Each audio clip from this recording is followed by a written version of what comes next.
네, 여러분 안녕하세요. 2024년 5월 2일 목요일 역전의 용사들 시작하겠습니다. 오늘 저희 스픽스가 한 건 한 거 이따가 또 한번 여러분들하고 같이 이런 말씀 드리면 좀 그러네요. 솔직히 자축하는 분위기로 갈 수가 없는 상황인데 어쨌든 그 얘기만 하면서 여러분들하고 오늘 또 목요일 역전의 용사들 한번 제대로 한번 짚어보도록 하겠습니다. 네, 오늘 같이 방송해 주실 우리 김종욱 박사님. 네, 안녕하세요. 김종욱입니다. 네, 그리고요 전계한 평론가님. 안녕하십니까. 예, 자축하겠습니다. 반갑습니다. 네, 그리고 임세은 전 청와대 부대변인. 네, 안녕하세요. 임세은입니다. 이제 앞으로 임세은님도 그냥 네. 평론가라고 하는 게 어때요? 뭐 이것저것 아무거나 괜찮아요? 붙여주시면 됩니다. 뭐. 낙천자 이렇게 얘기하셔도 되고. 알겠습니다. 자, 오늘 저희가 시작하면서 뭐 자축 얘기를 왜 했느냐, 이건 사실 뭐 자축할 얘기는 아닌데 제가 이제 일부러 말씀을 드린 건데, 어제 저희 스픽스에서 우리 전계환 평론가가 정말 사자후를 토했습니다. 있을 수 있는 일이냐, 우리 공항 같이 가자. 그 김진표 국회의장 1월 달부터 지금까지 한 일이라고는 해외 순방밖에 없는 거 아니냐. 뚜렷한 성과도 정확히 뭔지도 모르지만 총선 민의를 내팽개치고 이번에도 5월 4일 토요일 날 인천공항을 통해서 믹타 해외 국회의장들끼리 회담한다고 나간다면 정말 있을 수 없는 일이다. 본인의 할 일을 해라. 우리가 엄청나게 어제 얘기를 했거든요. 그랬더니 진짜로 오늘 원래 그 의안으로 나오지도 않았었던 것이 의사일정 변경이라고 하는 민주당의 그런 그 정치 활동을 통해서 그 다음에 김진표 의장이 뭐 의사일정 변경을 시킨다 하더라도 그거를 또 상정을 해줘야지 이게 표결이 되는 건데 어제까지만 해도 좀 요지부동일 것처럼 보이던 그분이 결국 이걸 딱 받았단 말이죠. 그래서 최상병 특검이 통과가 됐단 말이죠. 자, 이 얘기를 한번 해봐야 될 것 같습니다. 우리 평론가님, 전 평론가님 얘기 좀 해주십시오. 아니 이렇게 할 거 어제 그냥 받아들인다 그러고 의사일정 변경하자. 그 경우에 나도 어쩔 수 없다 이렇게 했으면 우리가 인천공항 달려갈 일도 아니고요. 막 국민들이 난리가 났고요. 어제 민주당 국회의원들한테요. 전화 엄청나게 하고 이거 뭐 지키면 안 된다고 해서 전방위로 압박을 받았고요. 그리고 오늘 국민의힘에서 퇴장할 때 만약에 퇴장했으면 어떻게 되겠습니까? 합의해 오세요 이렇게 했으면 어떻게 됐겠습니까? 전쟁이 났을 거 아닙니까? 네. 여기에서 전체적으로 총공세하고 압박하는 거 견디지 못하고 그냥 받아 안고 어쩔 수 없이 이제 통과시켰죠. 그래서 김진표 국회의장 대단합니다 이렇게 박수를 받을 일이 아니라 왜 이렇게 사안을 꼬아서 왔는지 정말 후회는 안 되는지 이렇게밖에 정치를 못 보여주는지 결국에는 저항한다 그러니까 실제로 어제 분위기 한번 보십시오. 인천공항에 한 2, 3만 명 모였다고 생각해 보십시오. 그런데 뒷길로 기빈석으로 빠져나가서 갔다? 그 돌아올 수 있겠습니까? 네. 그런 무리수를 떴던 김진표 국회의장은 지금도 비판받아 마땅하다 저는 그렇게 생각합니다. 그런데 또 국민의힘에서는 이제 김웅 의원 빼놓고 나머지는 다 불참하면서 나가면서 김진표 의장이 민주당하고 짜고 원래 처음에 5월 2일 본회의 할 때 의제 안 올렸기 때문에 우리는 사실 이거 안 할 줄 알고 받았는데 민주당하고 짜고 일부러 의사일정 변경도 받아주면서 또 의안으로 상정도 해준 거 아니냐. 이거 진짜 이상하다. 뭐 이런 얘기까지 지금 했어요. 근데 사실 그렇게까지 김진표 의장이 좋은 마음으로 그렇게 디테일한 머리를 써가지고 했을 것 같지는 않거든요. 어떻게 보십니까? 말씀하셔서 그 정도 짰다고 얘기하면 뭐 박지원 당선인이 그렇게 욕까지 해야 될 일을 하는 게 없는 거죠. 네. 전 그래서 아직 마지막까지도 아마 김진표 의장은 어떻게 할지에 대해서 명확한 입장을 주지 않았던 거라 생각이 들고요. 네. 민주당 입장에서는 배수진이죠. 만약에 이 차상병 특검을 어떤 형태로든지 이번 21대 국회에서 통과시키지 못하면 그렇게 막대한 의석을 준 민의에도 불구하고 민주당은 국회의장 한 명 정도를 제대로 압박하지 못해가지고 가장 중요한 국민들의 60% 70% 이상이 찬성하는 최상병 특검을 통과시키지 못한 원죄가 있기 때문에 네. 전 이렇게 진행되면 22대 국회에서 민주당이 할 수 있는 일이 없는 거죠. 저는 그런 면에서 총공세했다는 생각이 드는데 계속 이제 우리가 마지막까지도 의구심을 가졌던 이유 중에 하나는 뭐냐면 아니 민주당 출신 국회의장이 왜 이러지? 그러니까요. 뭐가 걸린 게 있나? 이렇게까지 해야 될 이유가 뭐가 있어? 민주당이 이렇게 압도적으로 요구하고 있고 국민의 70% 이상이 요구하고 있는 사안 그리고 이게 무슨 지금 법안이 나온 게 아니라 패스트트랙에 다 담겨져 있어가지고 네. 시점이 다 지났기 때문에 그냥 상정에도 아무 문제가 없는 거였거든요. 그렇죠. 그래서 제가 볼 때는 김진표 국회의장이 끝내 민심 여론을 못 이겼다. 아마 제가 볼 때 이번에 통과 안 시키고 회의에 나가려고 그랬다간 본인의 정치적 인생뿐만 아니라 나머지 인생도 제가 볼 때는 매우 불행했을 거라 생각이 들 수밖에 없어요. 본인이 아마 그런 압박들을 받았을 거라 생각이 들고 그래서 본인이 그 얘기한 것처럼 얼마 안 남았다고 얘기했잖아요. 네. 결자 해지할 수밖에 없었던 능동적인 게 아니라 수동적으로 할 수밖에 없었다고 생각합니다. 자, 저의 개인적인 생각은 스픽스의 힘이 이번에 엄청나게 컸다 이렇게 생각을 하는데 김진표 의장은 이렇게 말하고 있습니다. 최상병 특검법이 신속 처리 안건으로 지정된 취지와 21대 국회 임기가 얼마 남지 않은 특수 상황인 것을 고려해서 이번에 상정하게 된 것이다. 이렇게 말했고요. 국회 본회의에서 168명 제석한 와중에 168명 모두가 100% 찬성하는 방식으로 이번에 통과가 됐습니다. 국회법 77조에 따르면 의원 20명 이상의 연서에 의한 동의로 본회의 의결이 있거나 의장이 각 교섭단체 대표의원과 협의해서 필요하다고 인정이 되면 의사일정의 일부를 변경시킬 수가 있는데 이번에 민주당이 원래 안건에 없었던 이 최상병 특검을 안건으로 올려달라고 의사일정 변경을 신청을 했던 것이고요. 여기에 대해서 의사일정 변경 그러니까 동의의 건이 제출된다고 해서 무조건 이게 뭐 상정 이렇게 보지는 않는 거거든요. 이것을 표결에 붙일 것이냐 말 것이냐 결정을 이제 해줘야 되는 거예요. 누가? 국회의장이. 그런데 결론적으로 의장이 표결을 미루고 만약에 여기에 대해서 또 끝까지 버텼으면 사실은 정말 난리가 나지 않았을까 생각이 드는데 김진표 의장이 전격적으로 여기에 대해서 직권을 상정을 해준 겁니다. 말하자면 해줬다? 그래도 기분 나쁜데 상정을 한 것이죠. 근데 저는 이게 어쨌든 몰려서 한 것이다라고 생각하긴 하지만 김 의장은 실질적으로 민주당에서도 엄청난 압박을 받은 것으로 얘기가 되고 있고요. 이렇게 얘기합니다. 의장으로서 본 안건에 대해 여야 합의 처리를 나는 그동안 독려해왔다. 최상병 특검법은 국회법 85조에 따라 신속 처리 안건으로 지정이 돼서 지난 4월 3일부터는 본회의에 이미 올라와 있었던 것이다.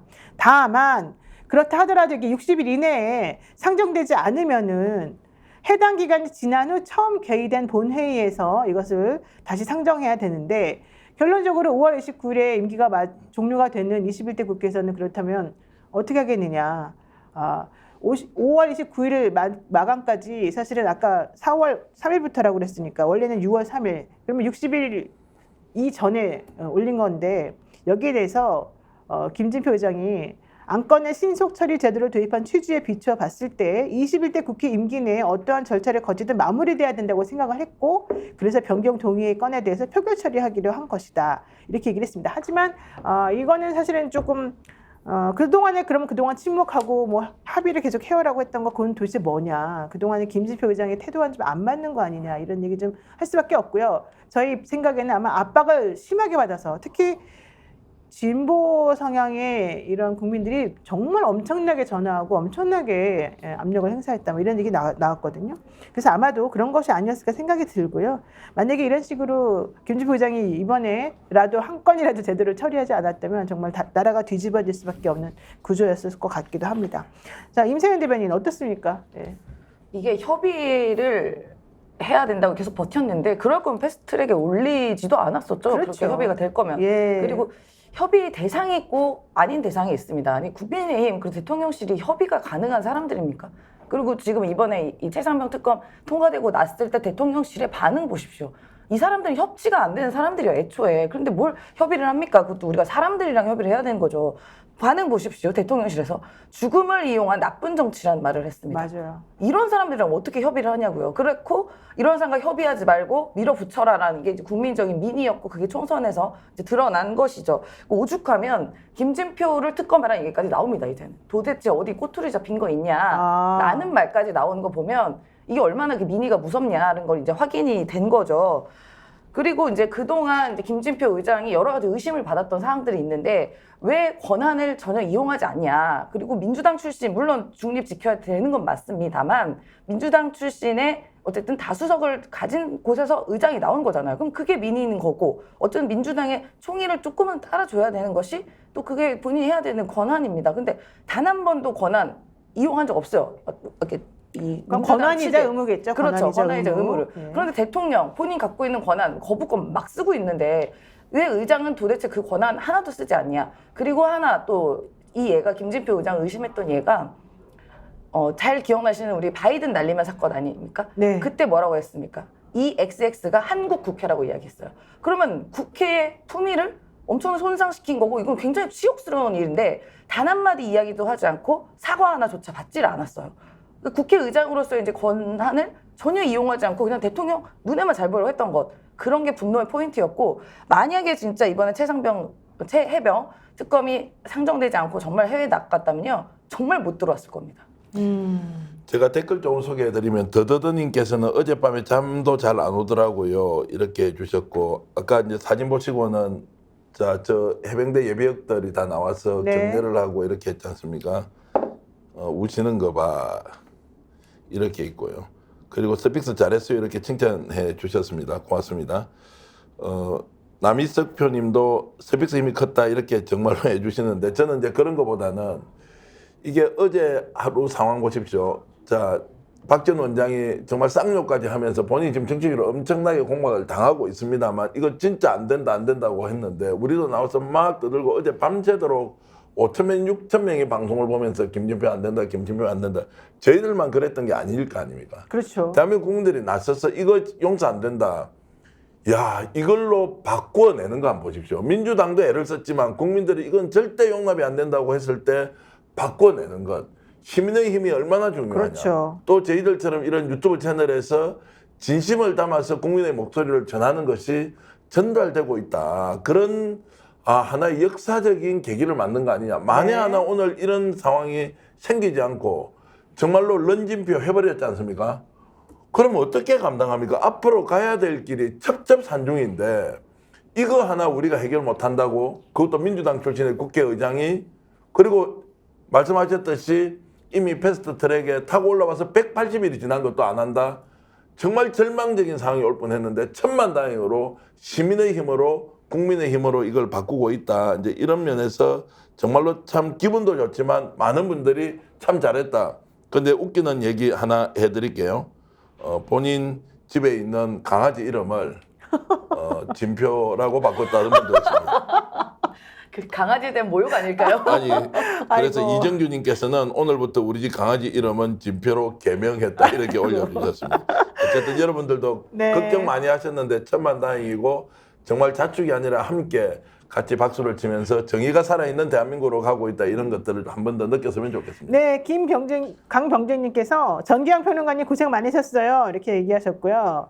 네, 돌마치링님 후련했습니다. 진실은 승리합니다. 네, 박경원님도 전 대표님 화이팅입니다. 이러면서 아이고 저한테 해줄 게 아니고 여러분들께 제가 박수를 보내겠습니다. 고맙습니다. 네, 우리들이 열심히 노력한 것에 대해서 어쨌든 다들 여러분하고 같이 우리가 힘을 모아서 국민의 뜻이 무엇이라고 하는 거를 전달하니까 되더라.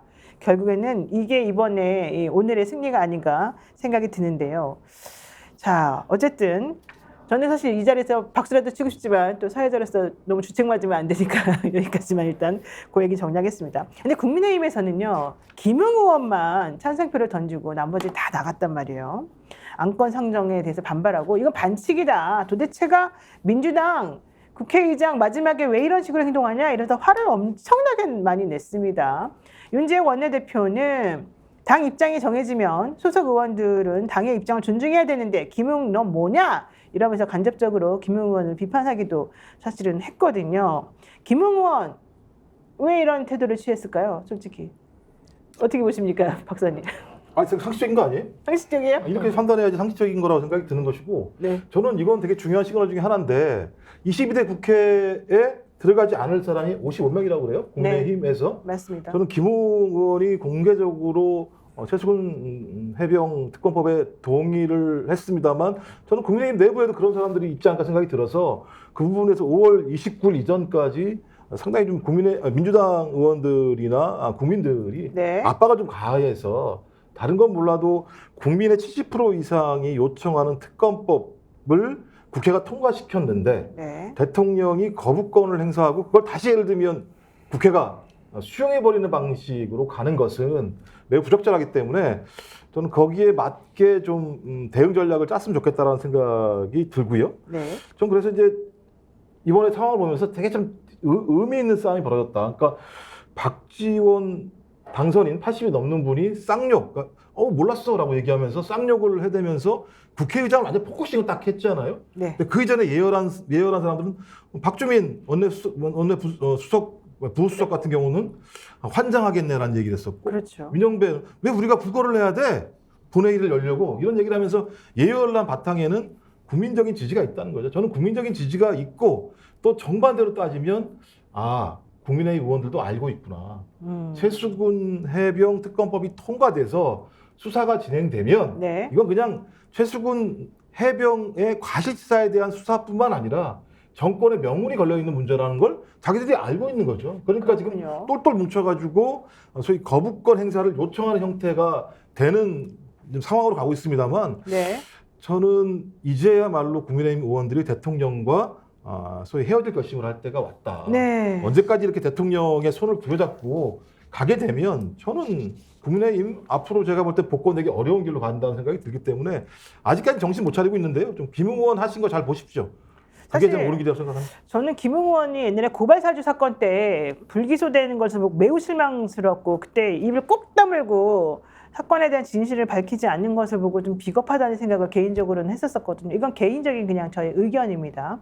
사실이 아니라.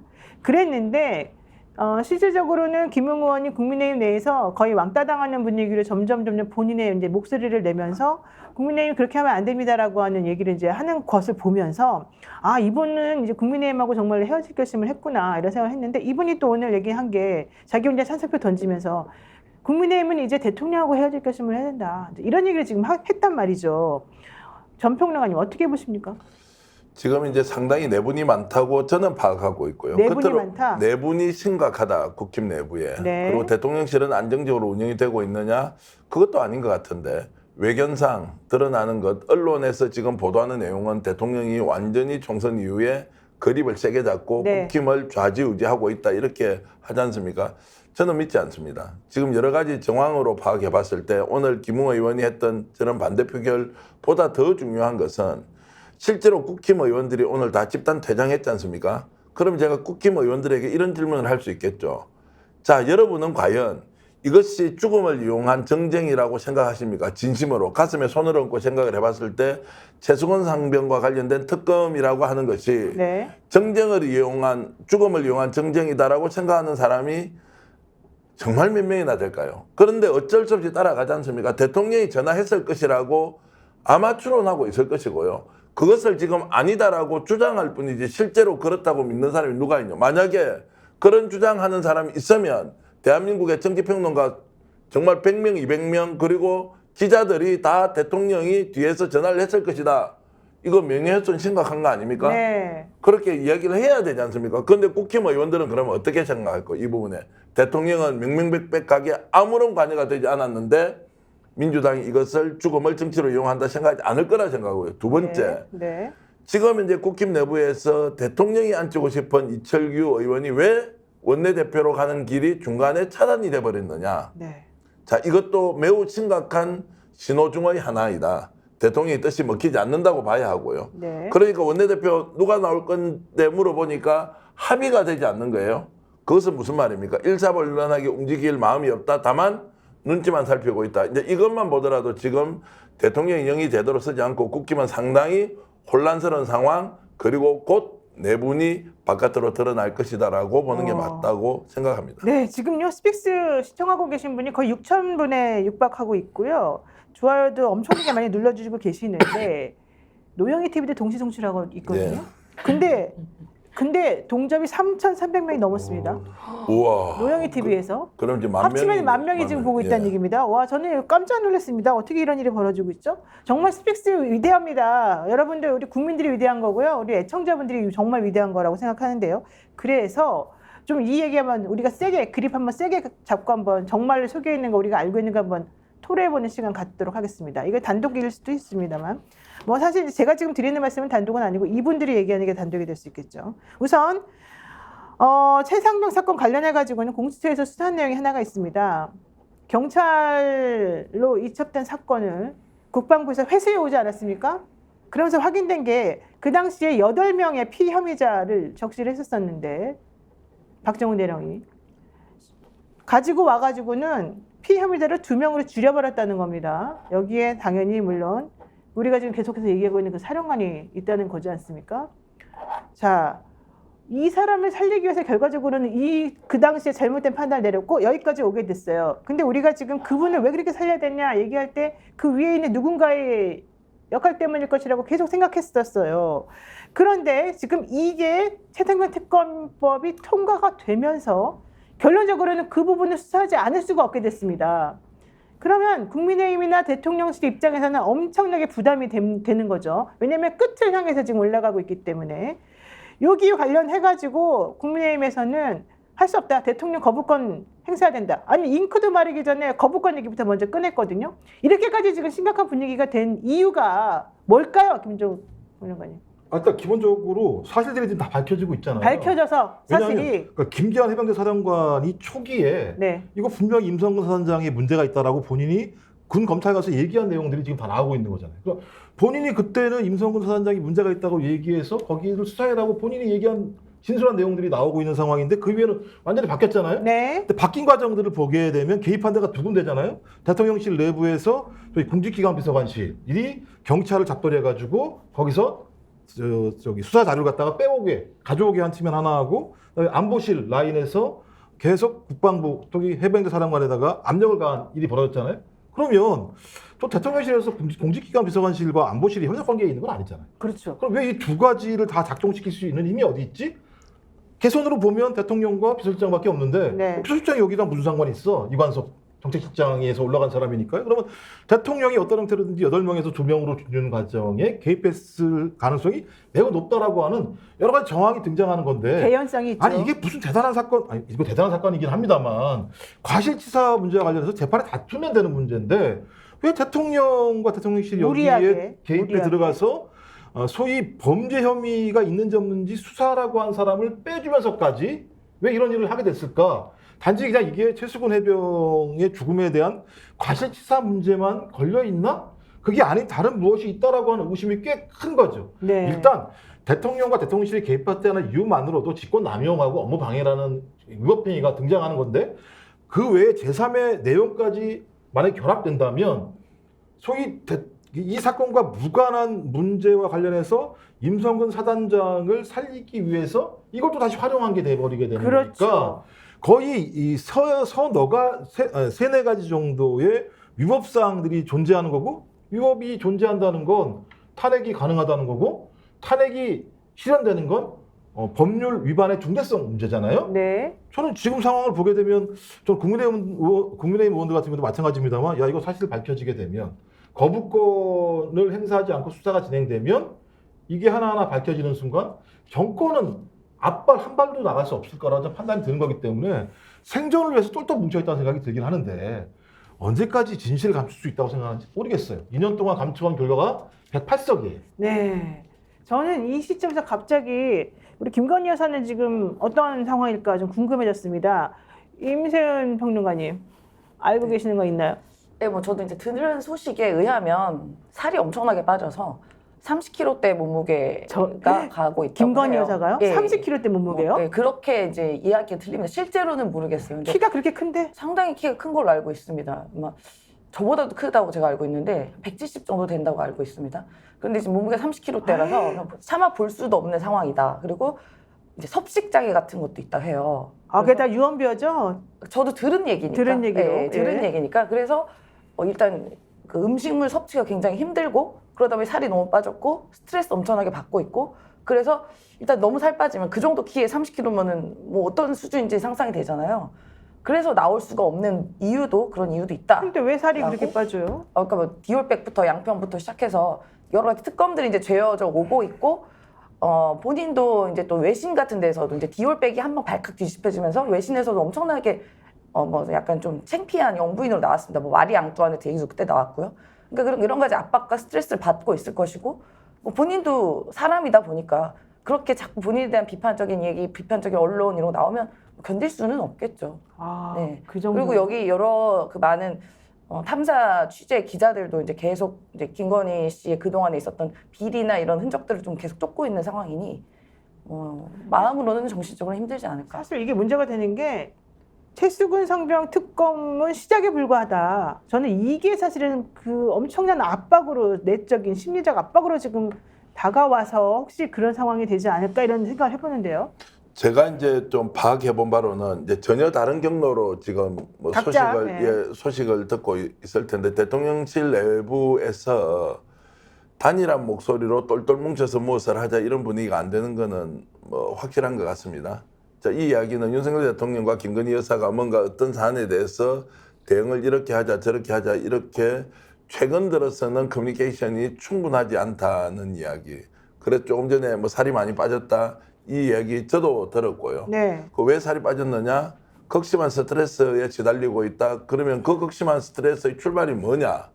라고 했을 때 최초근 상경 특검도 걸릴 것이고 지금 국회가 막아주지 못한다. 그리고 대통령이 적극적으로 나서서 갑자기 이재명 당대표를 만나자고 전화를 한 것이나 여러 가지 상황들 종합해 봤을 때 앞으로 예정되어 있는 또 양평 게이트도 이게 피해갈 수가 없거든요. 증거가 워낙 많고 특히 최수근 상병 같은 경우에는 이걸 입을 막아서 맞춰야 되는 사람이 과연 몇 명입니까? 조금만 설명드리면 임성근 사단장이 누구한테 부탁을 했습니까?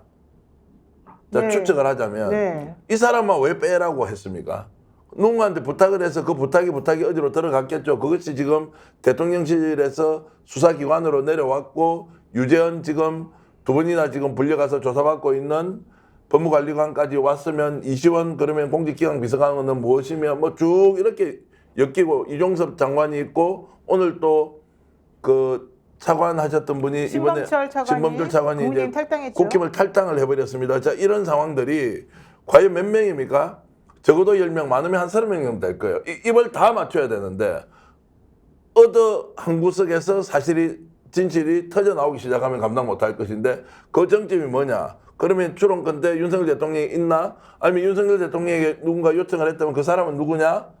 그리고 또 돌아서 임성근은 왜 윤석열 대통령과 면식이 없는데 이 사람이 그런 지시를 하도록 했느냐 뭐 이런 것들이 소설이 아니라 실질적으로 합리적 추론으로 충분히 우리가 질문할 수 있지 않습니까? 네. 이런 것들이 엄청난 압박이 됐을 수 있고 이걸 더 이상 막을 수가 없다라고 김건희 여사가 지금 생각할 수도 있고 그것 때문에 몸이 굉장히 안 좋은 상태다. 바깥에 나서기도 어려운 상태다. 이제 이런 이야기가 나오고 있으니 자, 저는 지금 여러분들께 처음 이야기하는 것 같지만 대통령실에 있는 사람들 알고 있을 테고요. 국힘의 고위 관계자들도 이 내용을 알고 있을 겁니다. 다만 이것을 얘기 못할 뿐이고 저도 이제 내피셜로 이야기하지 않습니까?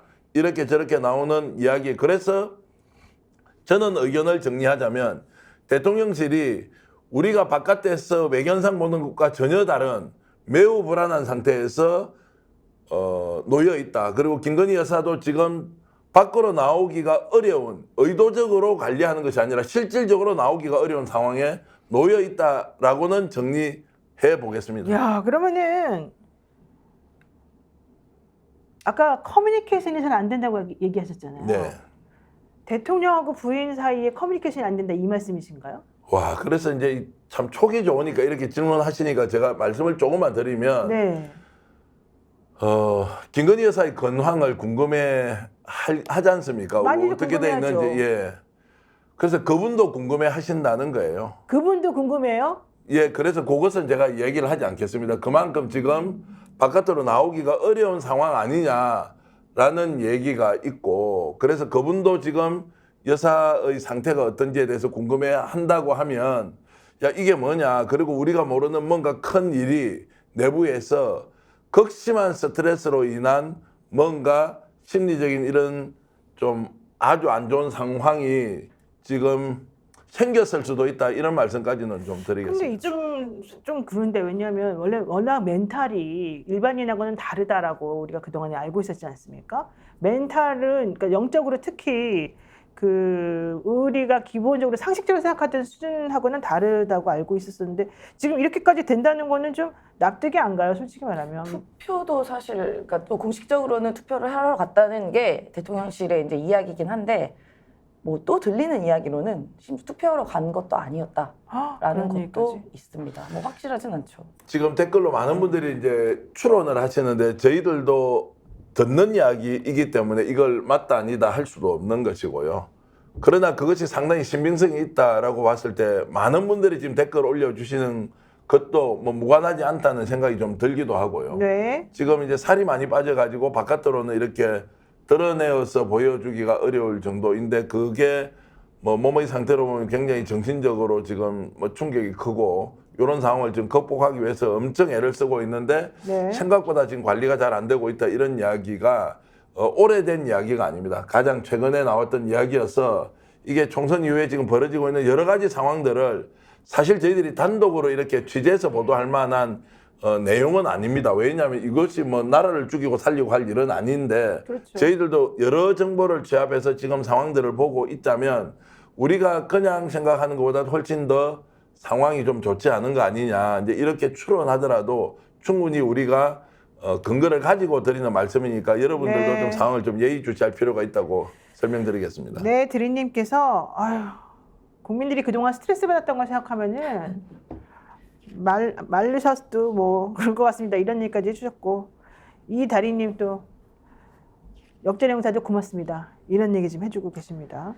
저도 스트레스 받 네, 제가 제가 말씀 안 그래도 이해가 되는 건 네, 지금 이태원 특별법 통과가 됐잖아요. 네. 이거 거부 못할 거 아니에요. 여야가 합의했는데 이거까지 거부해버리면 뭐 거의 이거는 많이 국회 보고 엿먹으라는 네. 얘기밖에 안 되는 거니까. 그렇죠. 그다음에 최수근 해병 특검법 같은 경우도 일단 통과가 돼서 거부권 행사할지 안 할지 모르겠습니다만 네. 이제 나머지 압박은 이제 양명주인 거예요. 그러니까 이체 양명주에서 이체가 됐네요. 그러니까 이체는 되는 거고 양명주는 다 대통령 부인과 관련된 문제인 거예요. 아, 양평 게이트 명품백 문제, 그다음에 주가 조작 문제. 주가 조작 전부 다 진짜 한 명 거네요. 그렇죠. 이 두 가지는 김건희 씨 일가 문제, 그다음에 명백 직접 받은 거니까 뭐 국민이 다 본 거니까 주가 조작 문제 같은 경우는 지금 검찰이 어떻게 움직일지 모르잖아요. 그렇죠. 검찰이 지금 수사를 하고 있는 상황인데 검찰 내부의 분위기도 과거처럼 대통령을 엄호하겠다라는 생각이 있지 않은 또 불들이 발생하는 상황이기 때문에 김건희 씨 입장에서의 그런 상황들 자체가 체킹이 되는 걸 보게 되면 본인들을 계속 자신한테 계속 옥죄어 있는 내용들이 너무 많이 있는 거죠. 이게 한두 가지는 모르겠습니다만 5가지 정도가 지금 포위되어 오는 상황이고 대통령이 하는 행위를 보면 대통령도 믿었지 않은 것 같고 말씀하신 것처럼 뭐 대통령께서 대통령 부인이 어떻게 하는지 잘 모른다는 건 제가 그렇게 이야기 안 했어요. 아니 풍문으로 들은 얘기에 의하면 아니 지금 그분이 이렇게 얘기했는데. 그 풍문에 의하면 그분이 누굴까? 그 풍문에 의하면 대통령이 집에도 안 들어가는 얘기밖에 안 되는 거잖아요. 아니. 뭐 집에 들어가시면 다 알 테니까.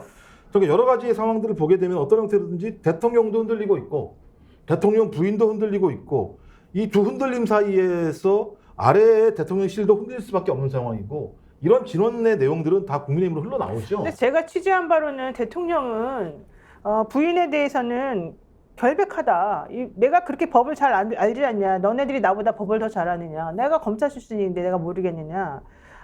이 걸릴 게 하나도 없다. 이렇게 주장하셨다던데요. 아니 백 받은 게 사실인데 무슨 예를 들면 뭐가 아무런 죄가 그건 이제 사기 없다고 당한 거니까. 박절하지 못해서 받으신 거죠? 박절하지 못해서. 그러니까 그건 그들의 얘기인 거고 상식적으로 명품백을 왜 받습니까? 대통령 부인이 그냥 그건 예를 들면 누가 보더라도 뇌물이라고 볼 수밖에 없는 건데 이걸 몰카라고 이상하게 예를 들어 프레임을 짜버리는 상황은 그 사실을 숨기려고 하는 거지. 뭐 예를 들면 아무런 죄가 없으면 수사받으면 되는 거죠. 주가집도 마찬가지죠.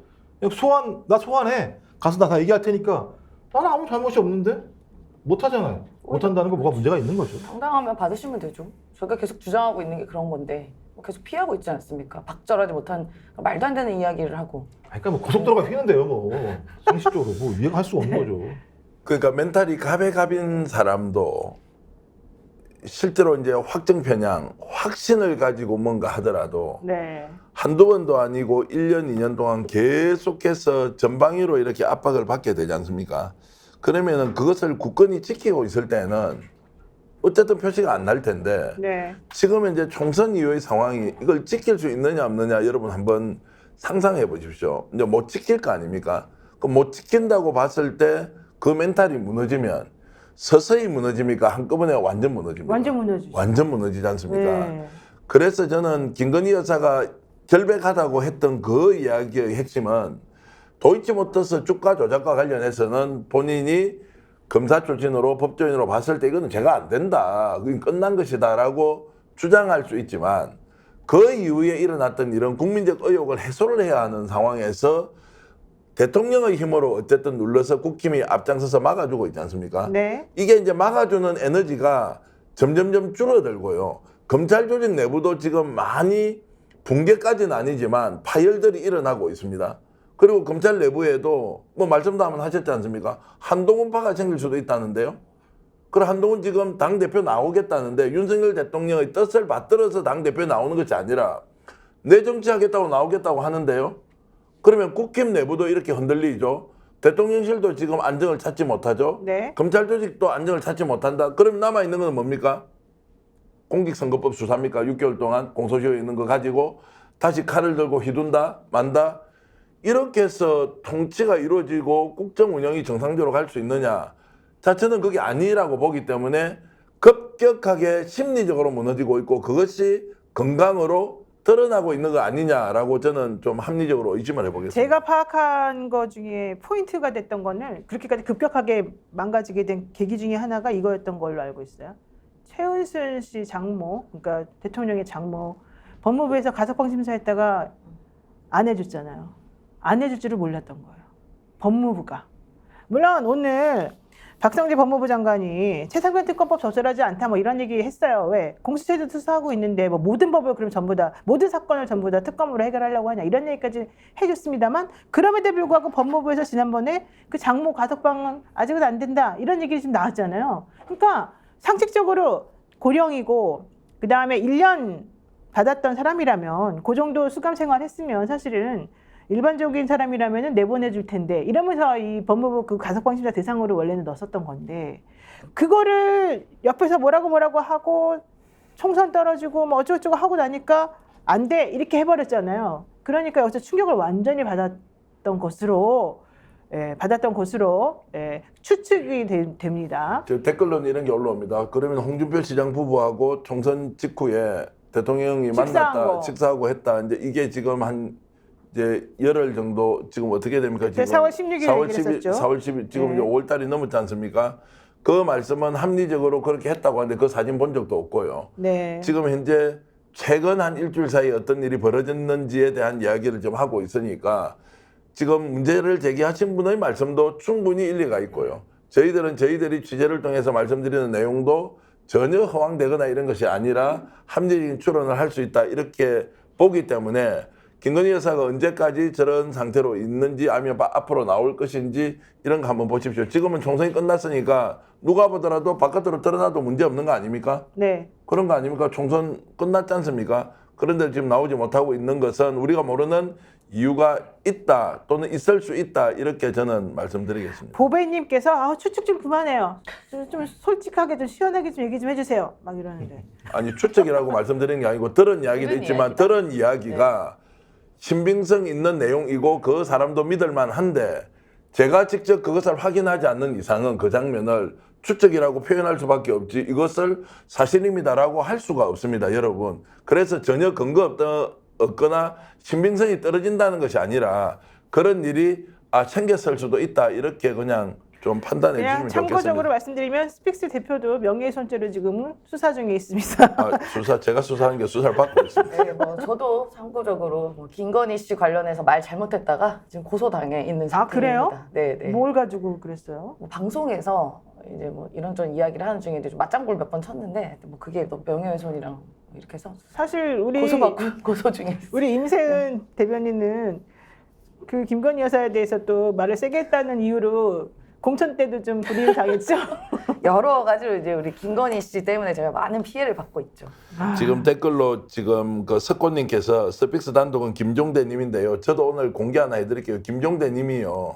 엄청나게 중요한 거 지금 정말로 한 2달째 취재하고 있죠. 네. 저희들이 말씀드리는 게 그냥 흘러가는 어디 시중에 이런 이야기가 아니고요. 김종대 의원도 정말 대한민국을 깜짝 놀라게 할 만한 내용을 터뜨릴 수 있는데 그거 지금 확인을 거듭하고 있는데 정말로 확인하기가 쉽지 않고 또 그 말을 해주는 사람을 보호해야 되는 것까지 그렇죠. 있으니까 그렇죠. 그 내용도 여러분들 나중에 들어보시면 야 정말로 이런 일이 벌어졌구나 라는 걸 생각할 수 있습니다. 김종대 의원님 이렇게 응원해 주셔서 제가 감사히 말씀드리겠습니다. 저도 같은 내용인지 모르겠습니다. 예. 그게 사실이라고 얘기하면 거의 제가 볼 때 메가톤급 그렇죠. 내용인가라는 생각이 들어서 그러니까 저도 사실은 네. 우리가 다 듣고 옛날부터 얘기했던 거잖아요. 예. 특히 김종욱 박사님은 형제가 아니고 김종대, 김종욱이 저랑- 한자만 저랑 다른데 다르다. 아주 가깝게 지내고요. 실제로 네. 노무현 정부 때 청와대에 함께 근무했던 경험이 있는 분들입니다. 네, 이정우님께서 스픽스 대표는 김건희 윤석열 대통령 찐편 아닙니까? 이런 뜻을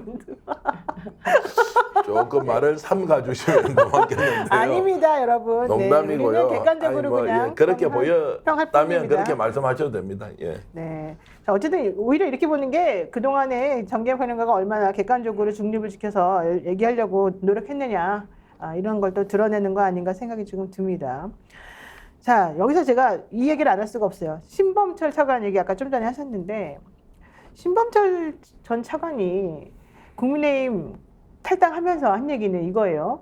내가 2번 낙선했는데 내가 계속 있으면은 누가 된다. 다른 사람에게 바톤 넘겨줘야 된다. 이랬어요. 아니 그러면 다음 공천만 안 받고 안 나오면 되지. 앞으로 4년 남았는데 굳이 국민의힘을 탈당할 필요는 사실은 없거든요. 근데 이 말은 그래서 제가 보기엔 좀 너무 조금 궁색하다. 본인이 나와야만 되는 무슨 사정이 있어서 사실은 내지는 넌더리가 나서 여기서 좀 빠져나오고 싶어서 이런 행동한 거 아닐까. 앞으로 정치 안 한다까지 얘기했거든요. 이분이. 이거는 무슨 뜻일까요? 김정욱 박사님. 제가 볼 때는 나오지 말아야 된다고 저는 생각을 하는데 네. 만약에 이 사건과 관련해서 신범철 차관이 앞으로 계속 불려나가지 않겠습니까? 그렇죠. 매우 중요한 가장 위에, 그러니까 국방부 장관과 국방부 차관 이 두 사람과 대통령실이 가장 위에 있다고 얘기할 수 있고, 수사를 하게 되면 국방부 장관 부르기 직전에 불러서 차관이 어떤 역할을 했는지, 그리고 장관이 지금 해외 나가 있잖아요 그때. 네. 실제로 차관이 그런 일을 진행을 했었기 때문에 저는 오히려 국민의힘 내부에 앉아 있으면서 보호를 받아야 된다고 생각을 했는데, 그러니까 저도 그래서요. 갑작스럽게 나간다는 얘기를 들으면서 제 생각에는 뭔가 틀어진 게 있지 않고서는 저렇게 해야 될 행위가 이해가 안 되는 거죠. 네. 대통령이 봐도 아니면 국민의힘에서 봐도 신범철 우리가 그렇게 보호해주고 차관까지 시켜주고 공천을 2번이나 줘서 국회의원 선거에 나오게 했는데 네가 지금 이 상황에서 그냥 출하고 나가? 너만 네. 살겠다는 거야? 네. 그리고 그냥 나가 있으면 저게 또 편안하게 자기 스스로 갖다가 보호할 수 있는 게 아닌 거잖아요. 그렇죠. 그래서 뭐가 심각하게 틀어진 것 같다라는 생각이 들고, 오히려 저런 행위를 통해서 나 건들지 말아라. 이럴 수 있다는 생각이 들어요. 그러니까 런정섭이라는 것도 이종섭 전 국방부 장관을 왜 호주로 보냈겠습니까? 뭔가 예를 들면 보호해야 될 상황이 있는데 보호할 방법은 없는 거고. 그렇죠. 그래서 생각난 게, 자, 선거 이전에 빨리 치우자. 호주로. 이랬던 생각이 드는 건데, 그렇다면 이종섭 전 국방부 장관도 뭔가 좀 심중에 여러 가지 혼란스러움이 있었다라고 우린 추정해 볼 수 있는 거라면, 네. 신범철 차관도 선거 패배 이후에 본인이 선거에 됐으면 저렇게 안 했겠죠. 선거 그렇죠. 패배 이후에 많이 혼란스러워했을 거고 좀 두려워했을 거라고 봐요. 네. 그러니까 지금 아까 좀 계속 풍문으로 들었다고 얘기하는 김건희 씨가 스트레스를 받는다라는 이유도 앞으로 어떻게 될지 모른다라고 하는 공포감이 존재하는 거잖아요. 그렇다면 신범철 전 차관도 그런 공포감이 분명히 있었을 것이고, 그 공포감을 해소해 줄 만큼의 나를 좀 보호해 줘 이런 얘기들이 있었을 것 같은데, 네. 김은국 씨가 왜 전화가 없어 이런 거랑 비슷하게 저는 그런 의미에서 상당히 이 사건 자체가 만만한 사안이 아니구나라고 하는 부분들을 신범철 전 차관의 탈당을 통해서 좀 확인할 수 있을 것 같고요. 오히려 이게 네, 그걸 내용을 좀 보여준다. 야, 나스님께서 탈출은 진행순이라고 하던데요. 이렇게 얘기하셨고요. 이다리님께서 난파선에 남아있을 필요가 없는 거죠. 이런 얘기하셨고요. 이 와중에 노영희 TV 7,700명이 넘었습니다. 동계. 대단합니다. 지금 아니, 무슨 일이 벌어진 거죠? 저희들이 양 채널 합쳐가지고 네. 만 한 14,000명. 아니 지금 여기가 6,800명에 7,000 뭐 몇백 7,700명이면 한 14,500명 되는데요. 네, 네. 처음으로 이제 노영희 TV가 스픽스를 앞질렀습니다, 여러분. 축하드립니다. 아유, 죄송스럽습니다. 우리 제가- 국민들이 네. 진짜 효능감을 그동안 너무 느끼고 싶었던 것 같아요. 그랬죠. 지금 이런 조회수를 봤을 때, 그러니까 최수근 해병 특검 통과가 어떻게 보면은 효능감을 이제 처음 총선 이후로 맞이를 한 것 같고, 그러다 보니 이렇게 진보 채널을 더 다양하게 더 보시는 거 아닌가. 진짜 해석이 정말 생각이 많네요. 드네요. 제가 이제 김용욱 박사 얘기에 좀 덧붙이자면 이게 탈당의 사유가 별로 없어 보이는데 탈당을 했다는 것은 본인이 뭔가 메시지를 던지고 싶다. 아니면 던지고 싶지 않다 하더라도 본인의 심중에는 어쨌든 좀 국힘하고 벗어나고 싶다는 이런 것들이 좀 표현이 됐을 거라고 보고요. 자, 이렇게 되는 게 아까 제가 말씀드리면 적어도 10명, 많게는 한 30명 정도가 똘똘 뭉쳐서 집단적으로 거짓말을 해야 하는데 이 거짓말을 하는 게 쉽지 않지 않습니까?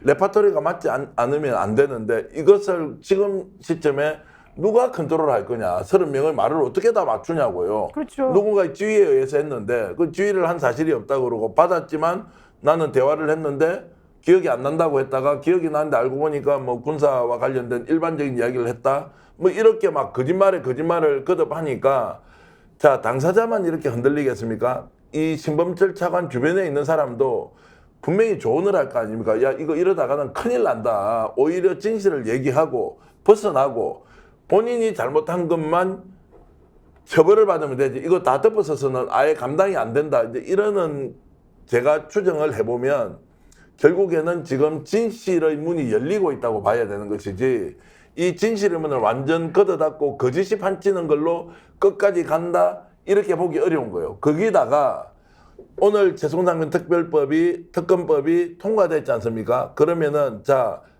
부결됐다고 한번 칩시다. 제 요구를 했습니다. 거부권 네. 행사했습니다. 네. 자, 22대 국회 가면 이 문제 바로 다룹니까? 안 다룹니까? 다뤄야죠. 보나 마나 하지 않습니까? 자, 이걸로 갔을 때 지금부터 하는 행동 하나하나가 기록으로 남아있지 않습니까? 그때 실제 특검이 추진되었을 때 어떤 말을 할 것이냐. 앞뒤 말을 바꿀 수 있습니까? 거기다가 고위공직자 출신이에요. 네. 그리고 이분은 학자 출신이에요. 자, 이런 걸로 봤을 때 지금부터 벌써 이것이 단일 대우에서 흩어지고 있다, 또는 단일 대우로 막아놓았던 물꼬가 이제 터지기 시작했다, 이렇게 보는 것이 합당하다고 봅니다. 대통령은요, 의회로부터 법률안을 송부받은 이후에 15일 안에 거부권을 행사할지 말지를 결정해야 됩니다. 오늘 5월 2일이잖아요. 그러니까 제가 이제 왜 이 타임을 얘기를 해드리냐면 5월 2일로부터 15일이면은 5월 17일, 아니, 맞죠? 5월 17일이죠. 예. 5월 29일에 회기가 마감이 되는데 대통령실에서 거부권 행사돼서 오잖아요. 그러면 국회 마음이에요. 여기 대해서 제의를 할지 말지, 이 의결할지 말지를. 기한이 안 정해져 있어요. 기한이 없어요. 예, 예. 지금 민주당이 다수당이고 지금 이 168명이 오케이 해줬는데 여기는 김상정 의원 등 정의당 의원들도 포함되어 있고 많이들 들어가 있거든요. 이 얘기는 무슨 얘기냐면 거부권 행사하기만 해봐. 내가 가만 안 있을 거야. 이게 지금 국회의원들의 모습이란 말이죠. 자, 대통령은 법률안이 올라오면 2주 안에, 그러니까 15일 안에 이거를 해야 됩니다. 그러면 본인은 일단 끝까지 버티고 싶겠죠. 그러면 마지막 15일째 되는 날 거부권 행사했다고 칩시다. 5월 17일이면 아직도 한참 남은 거예요. 그런데 문제는 이 안에 29일 전에 회의가 열려야죠. 그래야지 실질적으로 표결이 벌어지는 거 아닙니까? 요게 이제 저는 새로운 정치적인 능력을 보여줄 민주당이 특히 총선 민의를 받들여서 해야 될 요거라고 생각하거든요. 예, 그러니까 29일 날 만약에 이제 대통령이 당연히 거부권 행사할 것 같아요. 그 네. 정진석 비서실장 말에 의하면 저기 영수장이 다 거짓말 같은데 뭐 총선 민의와 국민의 준엄한 명령을 정면으로 거스르는 게 최수근 해병 특검법 통과시킨 거라고 얘기를 할 정도의 상황이니까 네. 영수회담은 거짓말이다. 영수회담에서 최수근 해병 특검법을 얘기했던 것은 그게 민의니까 얘기했던 거잖아요. MBS 여론조사 보니까는 67%가 찬성했잖아요. 그렇죠. 보수도 찬성한 건데, 그러니까 자기들의 민의는 어떤 민의인지 정확히 모르겠어요. 근데 29일이 지나서 그때 만약에 소위 국민의힘 똘똘 뭉쳐가 통과가 안 되면 5월 31일부터 22대 국회가 시작되잖아요. 네. 원구성으로 한 2, 3개월 시간 끌고 아마 난리칠 거예요. 원구성 하면서. 그 다음에 원구성이 안 되게 막 만들고 난 다음에 또 패스트트랙에 태워야 될 거 아니에요. 태워서 시간 질질 끌면 올해는 아무것도 못해요. 그럼 올해 내에 지금 공수처장 바뀌어 있죠. 오동훈. 수사 이상하게 다 만들어버리겠죠. 제가 볼 때 검찰 같은 경우도 일정하게라도 압박을 가해서 그냥 공수처가 수사한다고 해서 하더라도 기소를 못하기 때문에 네. 공수처가 검찰에 넘겨야 돼요. 그럼 검찰이 받은 다음에 안 하면 돼요. 그냥 저 김건희 씨 수사하는 것처럼 소환도 안 하고 뭐 니나 뭐 띵가띵가 하면 끝나는 상황이면 그 사이에 모든 증거들을 입맞추는 거예요. 말씀하신 30명 정도 어떻게 입을 맞춰라고 얘기합니다만 6개월, 7개월, 8개월 동안 그 여러 가지 다양한 방법을 통해서 회유하고 뭐 이렇게 압박하고 하다 보면 그럴 수 있다라는 거 저는 생각하는 것 같아요. 전 그래서 29일 이전까지 좀 민주당이 작전을 짜서 그렇죠. 말씀하신 17명 내지 18명 만약에 본회의에 참석 안 할 수도 있어요. 그렇죠. 사람들이 이제 그런 사람들까지 다 생각을 해서 이번 기회에 통과시켜낼 수 있는 역량을 보여줄 필요가 있다. 최소한. 그러니까 안 될 가능성이 높긴 합니다만 그렇더라도 이탈표가 7, 8명 정도 나와야 될 거예요. 그래야지 22대 가더라도 가능성이 있는 측면이 있으니까 저는 민주당이 대통령이 거부권 행사할 거니까 우리 최선 다했어라고 거기에서 머무를 것이 아니라 네. 어떤 형태로든 국민의힘 의원들 중에 일부를 저는 17명, 18명이 왔으면 좋겠습니다만 네. 못 오더라도 이탈표를 최대한 만들어내는 게 중요하다. 그 이탈표가 최대한 넘어온다는 건 대통령이 아무리 막고자 하더라도 22대 국회에서 최수근 해병 특검법을 막을 수 없다라고 하는 확증적인 민의와 국회의 의지를 보여줘야 하는 측면이 분명히 있기 때문에 말씀하신 29일까지 민주당이 조금 더 오늘 했던 것처럼 조금 더 강력하게, 그리고 박지원 당선인께서도 좀 딴 데 가서 다른 말로 좀 쌍욕도 좀 하시고 이런 방식으로 해서 네. 좀 압력을 좀 가했으면 좋겠다. 상완희님께서 전기현님 찐팬 되기로 했습니다. 이렇게도 얘기해 주셨는데 전평론가님께 여쭤보겠습니다. 결국 지금 우리 김종욱 박사 얘기는 5월 17일까지 거부권이 행사되고 나면 29일 안에 민주당이 해결해야 된다. 제의해서 통과시키도록 해야 된다. 그러려면 변수는 국민의힘 사람들인데 이번에 낙선하거나 불출마한 의원들이 결국에는 마음을 좀 돌려줘야 된다. 이거지 않습니까? 어떨 걸 들어보십니까? 쉽지 않죠. 쉽지 않은데 이게 이제 국민적인 요구가 있다고 하더라도 지금 뭐 무리하게 국민의힘 의원들의 얘기에 동참할 것이다. 저는 생각하지 않고요. 네. 그러나 최선은 다해야 되겠죠. 그리고 이제 이분들은 지난번 대통령이 뭐 총선 이후에 국회의원인데 낙선한 분들 이렇게 만났지 않습니까? 그건 뭡니까? 이제 남아있는 임기 3년 동안에 여러 가지 이제 공기업이나 뭐 공적인 이런 자리에 임명할 수 있다는 막연한 가능성을 심어줘서 안정적으로 좀 관리하겠다 이런 것들이 일정하게 저는 먹혀 있다고 보고요. 이분들이 뭐 재손상병 특검과 관련해서 적극적으로 나서는 의지나 이런 것들을 가지고 있지 않기 때문에 네. 어렵다고 저는 생각을 하고요. 만에 하나 이것이 이제 이번 회기 중에 가능하다면 최선을 다해봐야 하는데 저는 여기서 국힘이 어느 정도 동조할 것인가의 문제보다는 민주당이 오늘 이렇게 압박을 넣어서 김진표 국회의장을 어떤 식으로든 제압을 했지 않습니까? 네. 똑같은 텐션으로 자 대통령이 거부권 행사를 했습니다. 이거를 국회에서 어떤 방식으로 다룰 거냐. 더욱더 적극적으로 국민들에게 이 최혜병 사건과 관련된 진실을 얘기하고 그리고 설득하고 그래서 여러분들이 힘을 모아줘야 됩니다라는 것.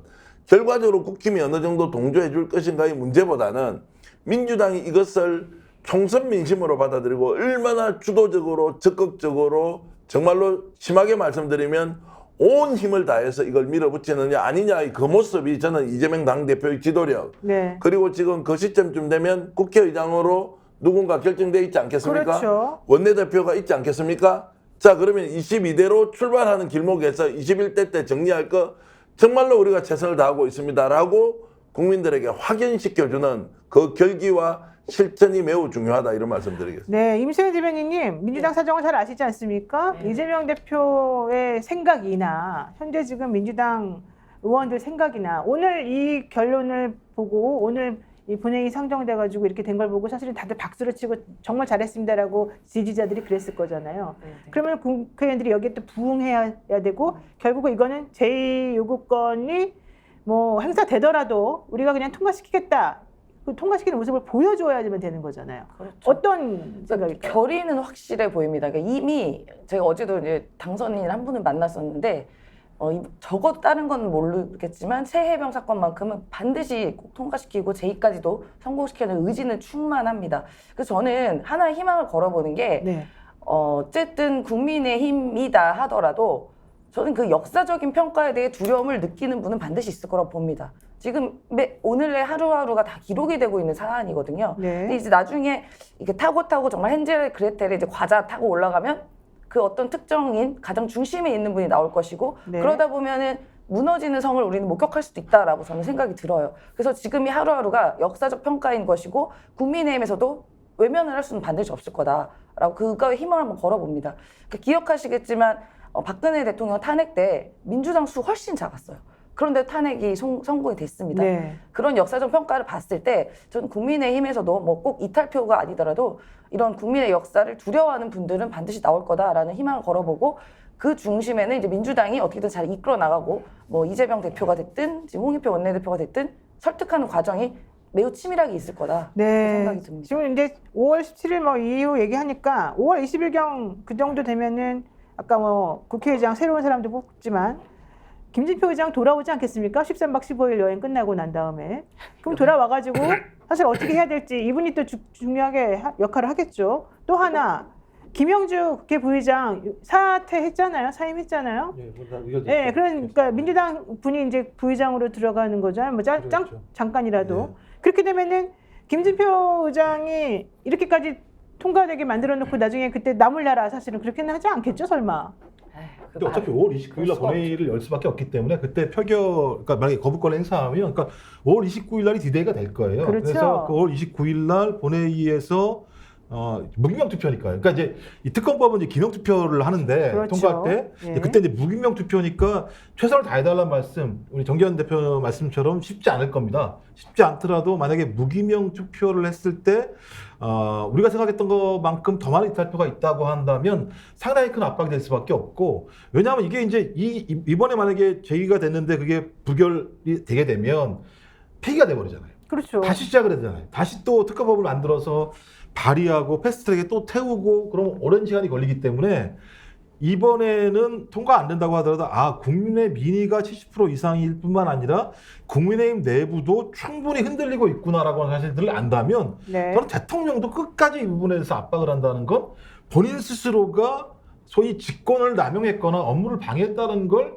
스스로 보여주는 거기 때문에 좀 그런 상황까지 만들어내는 것이 좀 민주당과 야당이 해야 될 중요한 몫이 아닌가 생각이 들어서 말씀드린 겁니다. 오늘 국민의힘 이제 의원들이 뭐 이렇게 피켓팅을 하면서 뭐 재소상병 그 특검 관련해서 뭐 이런저런 의견 내고 대통령실도 나와서 했는데 긴장감이 좀 느껴집니까? 솔직히 와 이거 큰일 났네, 이제 야당이 정치를 완전 파괴하네, 이런 결기가 좀 느껴집니까?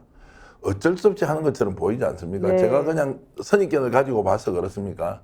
다 알고 있다고요. 제가 아까도 말씀드렸지만 다 알고 있기 때문에 이게 지금 묶어놓는 힘의 에너지의 크기가 상당히 느슨해져 있고요. 이제 이런 상황에서 이것 정도는 사실 확인해야 되는 거 아니냐라는 내부의 생각도 있을 거예요. 네. 그리고 이것이 국정 전체를 발목 잡는 하나의 요인이 되어서는 안 된다, 이 생각도 할 거 아니에요. 특히 지금 현재 국회의원을 하고 있는 사람 중에서 당선된 사람은 그럴 거 아닙니까? 야, 이분들도 좋은 정치하고 나라 발전시키는데 기여하고 싶지 맨날 정쟁의 현장에서 정말로 몸빵하는데 동원되고 이렇게 하고 싶겠습니까?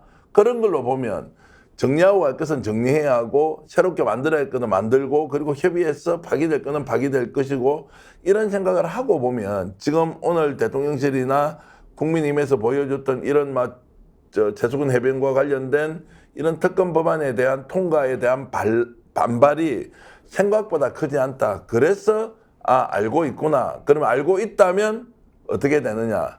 무너지고 있다는 것과 똑같은 말이기도 하지만 동시에 이런 결속력은 점점점 국힘에서 떨어질 것이다. 만약에 민주당이 이런 방식으로 22대 국회 개원까지 힘을 밀고 가지 않습니까? 네.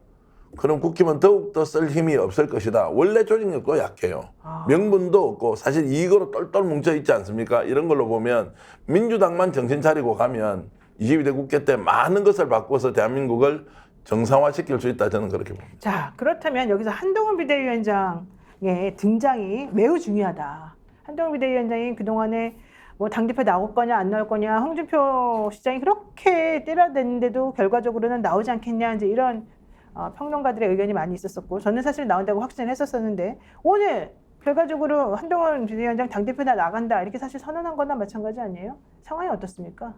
그렇게 봐야 되지 않겠습니까? 이제 숨어 있으면 끝났기 때문에 지금 나와가지고 하는데, 오늘 김병민 전 최고위원이죠. 그렇죠. 뭐 이제 이런 분들은 친해요, 두 분이. 그렇죠, 친해하고 이제 이런 식으로 물러서면 자기도 설 자리가 없지만 한동훈 비대위원장 너무 억울하게 나갔다고 생각하니까 이제 당 대표 나올 것이다. 이제 못 막을 거예요. 그 막을 수 있는 거는 이제 두 가지 중에 하나 아닙니까? 혹시 여기도 캐비넷에 담겨 있는 게 있나요? 그렇게 살 수 없을 거 아니에요. 아니면 당 의원들이 똘똘 뭉쳐서 한동훈은 안 돼. 아니면 당 대표 이 사람이면 돼. 라고는 이 사람이 있냐고요. 나경원 의원 지금 얘기 나왔지만 본인 안 한다고 했잖아요. 네. 지금 이제 원내대표 나오겠다는 이철규 의원도 지금 할지 안 할지 모르는 상황에서 나 끝까지 할래. 이렇게 해서 이제 밀어붙이고 나왔을 때 누가 통제하냐고요. 저는 이제 그런 상황이 한동훈 비대위원장이 잘한다 못한다 이 문제를 떠나서 지금 국힘의 내부 사정이 어떤지를 적나라하게 보여주는 장면이다. 그리고 대통령과 한동훈 비대위원장 완전히 책이 졌고, 네. 근데 한동훈은 다시 당대표 나오겠다고 하고, 사실은 총선에 대한 책임이 두 사람 다 있지 않습니까? 그런데 다시 나오겠다고 하는데 여론조사하면 1등 나온다. 이 상황은 결국 질서 있게 정리가 되는 것이 아니라 더욱더 혼란한 상황으로 국힘이 빠져들고 있다라는 하나의 상징이라고 봅니다. 김종욱 박사님, 한동훈 비대위원장이 이렇게 자신만만하게 김병민 낙선자가 한동훈 비대위원장 나갈 거다라고 자신 있게 말하게 된 이유는 윤석열 대통령이 실질적으로 국민의힘 내부에서 많이 흔들리고 있다. 입지가 이전만 같지 못하다. 이제 새로운 배로 갈아타야 된다라고 하는 내부적인 어떤 의견 같은 게 좀 있는 시그널이다 이렇게 봐도 됩니까? 어쨌든 일부 진영의 얘기인 것 같아요. 일부 전체는 진영. 아직 흔들리지 않는 것 같아요. 두 가지 시그널이 여론조사 시그널이 있죠. 하나는 영수회담을 했음에도 불구하고 대통령의 국정운영 지지율은 떨어지고 있다. 그렇죠. 이 얘기는 뭘 해도 먹히는 게 없다. 그럼 대통령이 전격적인 것을 수용하지 않는 이상, 뭐 특검 이런 거 다 수용하지 않는 이상 대통령이 뭘 해도 국민은 믿지 않을 거다. 그러는 순간 국민의힘은 수렁에 빠질 수밖에 없다. 대통령 국정운영 지지율이 20%대 갇히게 되면 2016년 박근혜 전 대통령 상황과 거의 유사하단 말이에요. 네. 이런 상황이 계속되는 하나의 흐름이 있고 또 하나는 선거가 지게 되면 선거를 진 사람에 대해서는 이 평가를 내서 평가가 좀 엄중해야 되는데 대안이 부재하니까 계속 1등이 나오는 거예요. 특히 TK 지역, 보수층, 국민의힘 지지층 같은 경우 차기 지도자나 당대표와 관련해서 한동훈이라는 인물이 계속 1위가 되고 있는 상황인 거죠. 전 그렇다면 지금 교체기 아니겠습니까? 이제는 차기 권력으로 가는 싸움이 벌어질 수밖에 없는 상황인데 차기 권력으로 가기 위해서 누구와 손을 잡아야 되는가라고 하는 판단들을 할 거예요. 그러니까 지금부터 낙선자들은 어디 누구 손을 잡아야겠습니까? 그렇죠. 한동훈 손을 잡아야겠죠. 하지만 국회의원직을 가지고 있는 사람들은 아직 판단을 미루고 있다는 생각이 들고요. 말씀하신 것처럼 상황 자체는 한동훈 비대위원장이 계속 나올 수 있는 환경이 되고 있는 것은 사실인 것 같고 또 한동훈 비대위원장 입장에서도 이번에 나오지 않으면 저는 언제 돌아올지 몰라요. 그렇죠. 이게 이 판이 얼마나 예를 들면 소위 이 정글 같은 판인데 어제 다르고 오늘 다르고. 그렇죠. 한 6개월 있다 돌아오세요. 해서 6개월에 돌아왔습니다. 그러니까 문 열어준 데가 어디 있습니까? 그러니까 전 내부에서 얘기할 거예요. 이럴 때 나와서 어떤 형태의 장을 장악해서 대통령과 각을 세우면서 과거 박근혜 대통령과 이명박 대통령 사이에서 보여줬던 네. 소위 여당 내의 야당 역할을 통해서 정권을 다시 창출할 수 있는 힘을 기르거나 아니면 우리가 접수하자 이런 흐름들이 존재할 거예요. 저는 그런 사람들이 지금 계속 떠보는 작업들을 하는 것 같고요. 또 지표상으로도 한동훈이 잘 나오니까 본인이 뭐 안 나와야 될 또 이유도 없는 거잖아요. 그렇죠. 네. 지금 말씀은 한동훈 비대위원장 말고 당대표 대안도 없다. 게다가 유승민 전 의원이 또 의미심장한 말했어요. 선거할 때 나보고 수원 쪽으로 나와달라고 하더니만 대통령한테 물어봐가지고 확정 지어달라고 그랬더니 그다음부터 말이 없더라. 이 얘기를 공개적으로 이번에 이제 해버렸다는 거예요. 말하자면은. 이게 저는 좀 의미도 있을 것 같은데 임세현 대변인이 어떻습니까? 한동훈 전 위원장이 사실 이번에 안 나오면 나올 기회도 이제 네, 이제 없어요. 완전히 네. 파묻힐 수도 있어요. 네, 뭐 지금은 여전히 뭐 대선 후보 지지율 1위 나오고 뭐 얼마 전에는 한동훈 목격담도 나올 만큼 아직 여전히 관심의 대상인 건 맞습니다. 그런데 정치인이 가장 두려운 게 잊혀지는 거거든요. 그렇죠. 근데 이미 이번에 이제 당 대표직을 하면서 정치의 맛을 새롭게 봤기 때문에 저는 그 잊혀지는 걸 매우 두려워할 것이라고 보고 향후 이제 2년 동안은 선거도 없기 때문에 뭐 평가받을 일도 없어요. 그러니까 어떻게 보면 굉장히 안전한 자리가 될 수도 있는 거죠. 그리고 오히려 말씀하신 것처럼 여당 내 야당 역할을 본인이 하게 된다면 어떻게 보면 또 입지가 또 생길 수도 있고 또 이미 또 대통령과 원래 한 벨 탔다가 이제 뭐 갈라섰다고 하지 않습니까? 그러면은 본인이 역할을 하게 된다면 뭐 대선 후보로 또 다시 또 떠오를 수도 있잖아요. 그 기회를 안 놓칠 것 같아요. 네, 정기현 평론가님. 그 유승민 이제 전 의원이 지금 뭐 총선 과정에서 누군가 이제 출마하라 이렇게 얘기했다는 것은 아마 공관위 쪽 아니겠습니까? 공관위원장 했다는 얘기죠. 위원장 했다고 얘기했습니다. 네, 예, 위원장 그러니까 했다고. 이제 그렇게 했는데 이것이 이제 뭐 대통령 뜻이 있는지 없는지 이걸 들어봐라고 했던 것은 결국 이게 이제 실제 있었던 일이 폭로되는 거지 않습니까? 네. 근데 지금 뭐 권영세 의원은 다시 나와가지고 아니 그거 뭐 대통령한테 물어보고 자식할 게 어디는 대통령이 그럼 총선 개입했단 말이냐 이게 그러니까요. 약간 말이 안 되는 이야기인데 어찌됐든 일관되게 말씀드리지만 국민의힘 내부가 많이 흔들리고 있다. 이런 이야기를 드러내는 것은 유승민 전 의원에게 기회가 온다면 당대표 출마할 수도 있다는 거 아닙니까? 네. 또 어떤 경우에는 한동훈 비대위원장과 손을 잡고 갈 수도 있다라는 것으로 읽혀지기도 합니다. 지금은 이거는 완전히 제 소설입니다. 여러분 어디 근거가 있는 거 아닙니다. 왜냐하면 어떤 전선을 구축해서 내가 특정한 위치에 올라가겠다고 하면 자신을 지지하지는 않지만 상대와 확실하게 선을 긋고 있는 사람들을 통해서 세력 확장을 지도할 거 아닙니까? 네. 저는 유승민 전 의원의 당대표 출마 또는 지난 총선 과정에서 출마 요청을 받았다는 이것이 작게 보면 지금 현재 국민의힘의 내분 또는 분열 상황을 보여주는 것이고 길게 보면 당대표와 관련된 선거에서 정말로 치열하게 경쟁이 예상되는구나. 이분도 실제 나올 수도 있구나. 한동훈도 실제 나올 수도 있구나. 그랬을 때 대통령실을 대변하는 윤석열 대통령을 대신해서 나올 그러면 당대표는 누구냐라고 했을 때 참 사람 찾기 어렵겠다. 거기다가 홍준표 대구시장, 충남도지사, 김태흠 지사까지 지금 뛰어들어서 갑론을박하고 있지 않습니까? 이야, 상황이 참 혼란스럽게 가고 있다. 그리고 지켜보는 관중들은 정말 재밌겠다 이 말씀입니다. 정말 다이나믹하다. 정치라는 거에 이런 식으로 정말 우리가 모르는 곳에서 누수가 돼가지고 구멍이 뻥뻥뻥뻥 뚫리고 뭔가 흘러내리고 이러고 있구나. 이런 생각을 제가 갑자기 했습니다. 누수가 되고 흘러내린다. 이거 되게 의미가 있는 말인 것 같은데요. 앞으로 상황을 좀 지켜봐야 될 것 같습니다. 네, 지금 스픽스 역전의 용사들 7,000명 가까운 분들이 오늘 방송해 주셨고요. 시청해 주셨고요. 좋아요 많이 눌러주셔서 감사드립니다. 구독, 좋아요 안 누르신 분들 마지막으로 좀 누르고 정리해 주시면 좋겠고요. 노영희 TV도 오늘 9,000명 넘었습니다. 우와, 너무 노영희 감사드려요. TV 생기고 제일 많은 제일 거 아니야? 많아요. 야, 네, 저는 축하합니다. 오늘 완전히 죄송스럽고 감사하고 막 그런 날입니다. 여러분들께 너무 감사드립니다. 다음에는 노영희 TV 그 스튜디오에 가서 한번 만드는 걸로 하시죠. 그다음에 인생 식당 TV 임재 TV도 동시 송출을 한번 하겠습니다. 예. 느낌에 그 비례투표할 때 민주당하고 조국혁신당 같은 느낌. 네, 지금 자, 댓글로 올려주시면 존님, 박경호님, 보석꽃님, 청바지님, 졸귀택님, 김두봉님 그리고 영어로 일단 이름 올려주셨고요. 네. 비리티님, 아이고 주윤발님, 영희님 최고라고 했습니다. 오늘 영희님 TV 기록 세웠다고 주윤발님 계속 칭찬하고 계신데요. 그러니까요. 그리고 너무 보석꽃님은 감사해요. 역전의 노영이다 이렇게 해주셨고요. 김명선님, 멸빅나라님 감사합니다.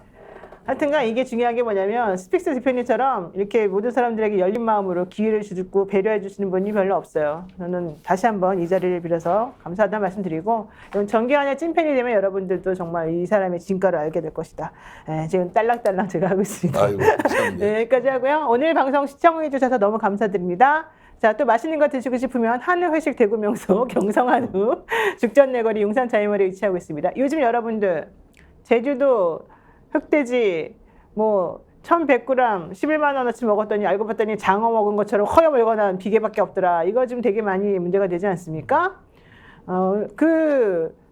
또 하나의 얘기가 막 터져 나왔어요. 뭐 썩은 고기까지 내줬다 이렇게 종업원이 이런 얘기를 하는 과정이었는데 물론 이제 진실 공방이 지금 펼쳐지고 있으니까 우리가 함부로 말은 못합니다만 경성한우 드십시오. 경성한우는 절대 그렇지 않습니다.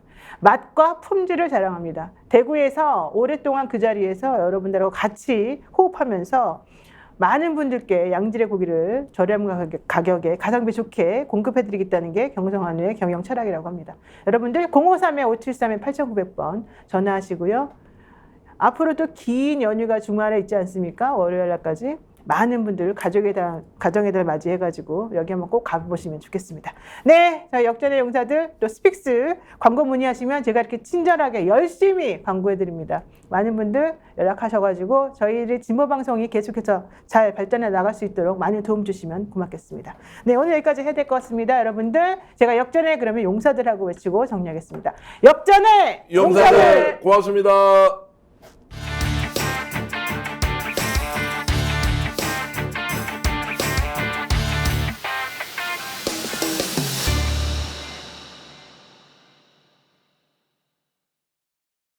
스픽스는 말하는 언론입니다. 대세는 유튜브, 그중에서 스픽스. 좋아요, 댓글, 구독, 알림 설정. 여러분이 저희를 사랑해 주시고 우리가 여러분을 사랑하는 4가지 방법입니다.